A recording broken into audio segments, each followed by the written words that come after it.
Hello students, today you are going to study new chapter that is motion in a straight line.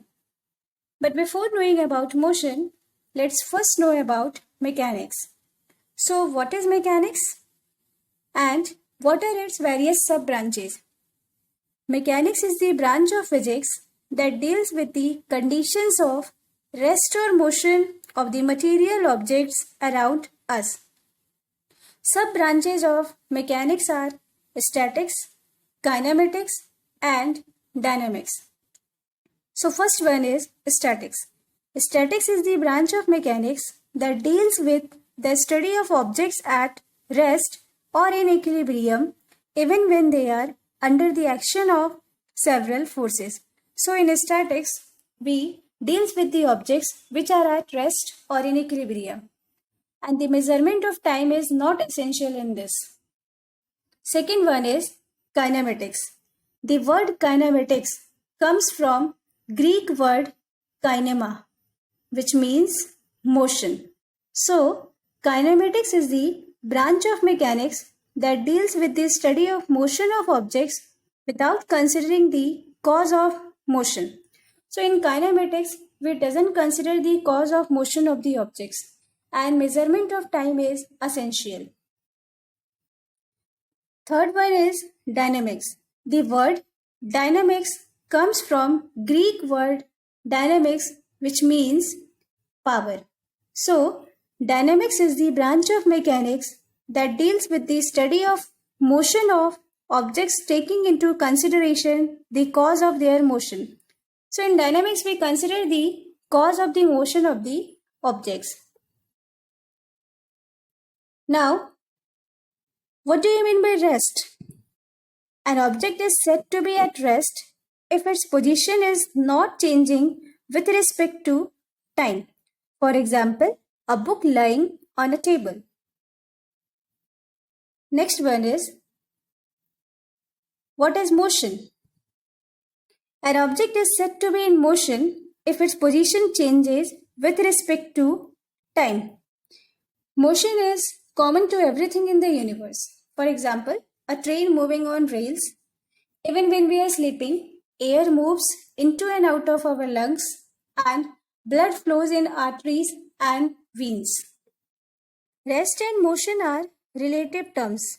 For example, a passenger sitting in a moving bus is at rest with respect to his fellow passengers, but he is in motion with respect to the objects outside the bus. Thus, an object may be at rest with respect to one object and at the same time, it may be in motion with respect to the another object. Let us proceed further and study about rectilinear motion. Rectilinear motion is what we will study in detail in this chapter.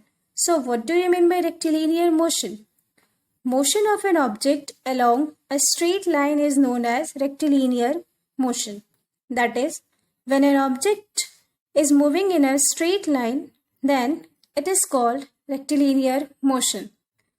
For example, motion of a freely falling body and motion of a train along a straight track. Now, what is point object? We shall treat the objects in motion as point object. If the position of an object changes by distances much greater than its own size in a reasonable duration of time, then the object may be regarded as a point object. That is, the size of the object is much smaller than the distance it moves in a reasonable duration of time. For example, Earth can be regarded as a point object for studying its motion around the Sun. Next is position. You all know that motion is change in position of an object with respect to time. So, in order to specify position, we need a reference point. And for this, we use a rectangular coordinate system in which the x-axis, y-axis and z-axis are mutually perpendicular to each other. and the point of intersection of these axes is called origin, which is denoted as O and serves as reference point. The coordinates x, y, and z of an object describe the position of the object with respect to this coordinate system. और अगर हमें time major करना है तो इस system में clock रख देंगे, तो ये कहलाएगा frame of reference. Okay, as we are studying the motion in a straight line, so the position to the right of origin is taken as positive and to the left of origin is taken as negative, right? I have already explained you these things. Now, what do you mean by path length or distance? Distance is the length of the actual path traversed by a body between its initial and final positions. That is, the total length of the path traversed by the body is known as distance. Suppose a body moves from point A to point B through point C. So the distance covered by the body is equal to the AC plus BC. But body can also go from point A to point B following this path. And this path is the shortest path covered by the body, which is called as displacement. Okay? Now, distance is a scalar quantity because it has only magnitude and no direction. Distance covered by a body is always positive or zero. The SI unit for distance is meter and CGS unit is centimeter. Next one is displacement. I have already explained you that the shortest path measured in the direction from initial point to the final point is called displacement. That is, the displacement of an object is the change in the position of an object in a fixed direction. Displacement has nothing to do through which path the object traveled from initial point to the final point. It concerns only about the shortest distance between the initial and final point, irrespective of the path followed between the 2 points. मान लीजिए कि x1 और x2 position से object की at time t1 and t2. So displacement जिसे हम denote करेंगे delta x से, वो हो जाएगा x2 minus x1. That is the difference between the final and initial positions.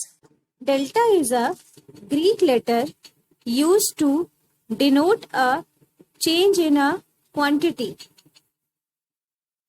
अगर x2 x1 से बड़ा है तो इस केस में डेल्टा x पॉजिटिव होगा, और अगर x2 x1 से छोटा है तो डेल्टा x इस केस में नेगेटिव होगा. Displacement is a vector quantity because it has both magnitude and direction. It may be positive, negative, or zero. The SI unit for displacement is meter and CGS unit is centimeter. चलिए कुछ example से समझते हैं ताकि distance और displacement आपको और अच्छे से क्लियर हो जाए. तो मान लीजिए कि बॉडी ने पॉइंट ए से चलना स्टार्ट किया और सर्कुलर पाथ को फॉलो करते हुए पॉइंट ए पे आ गया, और इस सर्कल का रेडियस मान लीजिए r है. तो आपको बताना है कि इस बॉडी ने कितना डिस्टेंस ट्रैवल किया और इसका डिस्प्लेसमेंट क्या होगा. तो डिस्टेंस होगा इस सर्कल के सर्कमफेरेंस के बराबर, that is 2 pi r. Now displacement as की बॉडी ने पॉइंट ए से चलना स्टार्ट किया और घूम करके वो वापस पॉइंट ए पे आ गया, तो इनिशियल और फाइनल पोजीशन सेम है, इसलिए डिस्प्लेसमेंट हो जाएगा 0. ओके, नेक्स्ट एग्जांपल इज मान लीजिए कि बॉडी ने पॉइंट ए से चलना स्टार्ट किया और वो इस पाथ को फॉलो करते हुए पॉइंट बी पे आके रुक गया और इस सेमी सर्कल का रेडियस गिवन है 2 मीटर। तो आपको निकालना है डिस्टेंस और डिस्प्लेसमेंट। तो डिस्टेंस हो जाएगा, हमें मालूम है कि सर्कल का सरकमफेरेंस होता है 2 पाई आर। एज की बॉडी ने आधे ही पाथ फॉलो किया है, सेमी सर्कल पाथ को फॉलो किया है, तो इसे हम 2 से डिवाइड कर देंगे तो ये हो जाएगा पाई आर। आर की वैल्यू गिवन है, तो आर की वैल्यू को पुट करने पे डिस्टेंस आएगा 2 pi metre. Okay, now displacement कितना होगा? तो डिस्प्लेसमेंट होता है shortest path covered by the body. So shortest path हो जाएगा, पॉइंट ए से स्टार्ट किया, पॉइंट बी तक गया, तो ये शॉर्टेस्ट पाथ है और इसका रेडियस गिवन है 2 मीटर। तो ये शॉर्टेस्ट पाथ हो जाएगा 2 into 2, that is 4 metre, right. Next example is body A से बी जाने में 3 सेंटीमीटर डिस्टेंस कवर किया, बी से सी जाने में 4 सेंटीमीटर डिस्टेंस कवर किया। तो आपको बताना है कि बॉडी ने टोटल कितना डिस्टेंस कवर किया और डिस्प्लेसमेंट क्या है बॉडी का। तो डिस्टेंस हो जाएगा A B plus B C. A B है 3 और बी सी है 4, तो ये हो जाएगा 7 सेंटीमीटर। अब हमें डिस्प्लेसमेंट निकालना है। तो डिस्प्लेसमेंट हमें मालूम है कि shortest path covered by the body. So यहाँ पे ए सी जो है ये शॉर्टेस्ट पाथ है। सो ए सी निकालने के लिए हम पाइथागोरस थ्योरम का यूज करेंगे, जो होता है A C square is equal to A B square plus B C square. A B की वैल्यू गिवन है तो ये हो जाएगा 3 का स्क्वायर, बी सी की वैल्यू गिवन है, ये हो जाएगा 4 का स्क्वायर। इसे जब हम सॉल्व करेंगे तो सॉल्व करने पे वैल्यू आएगा 25। सो हमें ए सी मिल गया 5 centimetre. So this is the displacement of the body. Now the magnitude of displacement may or may not be equal to the path length traversed by an object. What does it mean? Let's understand it. Consider the motion of an object along a straight line and we choose the x-axis such that it coincides with the path of the object motion and origin of the axis as the point from where the object started moving. Let A and B are the positions of the objects at different instant of time. So for the motion of object from O to B, distance is 50 meter and the displacement is also 50 meter. So we can see that the magnitude of displacement and distance both are equal. But consider the motion of the object from O to B and back to A. So in this case, the distance is, from figure we can see that 50 plus 20, that is equals to 70 meter. And displacement is final position minus initial position. So final position is A, that is equals to 30 minus initial, that is O, that is equals to 0. So it is 30 meter. So we can see that the magnitude of displacement and distance are not equal. The magnitude of the displacement for a course of motion may be 0, but the corresponding path length is not 0. What does it mean? Let's understand it. If a body starts from point O and goes to point B, covering a distance of 50 meter, and then returns back to point O. So, the final position coincides with the initial position, hence the displacement is 0. But the path length, that is the distance, is OB plus BO, that is equals to 50 plus 50, that gives 100 meter. I hope all of you understood. Here is assignment for you. Try to do it.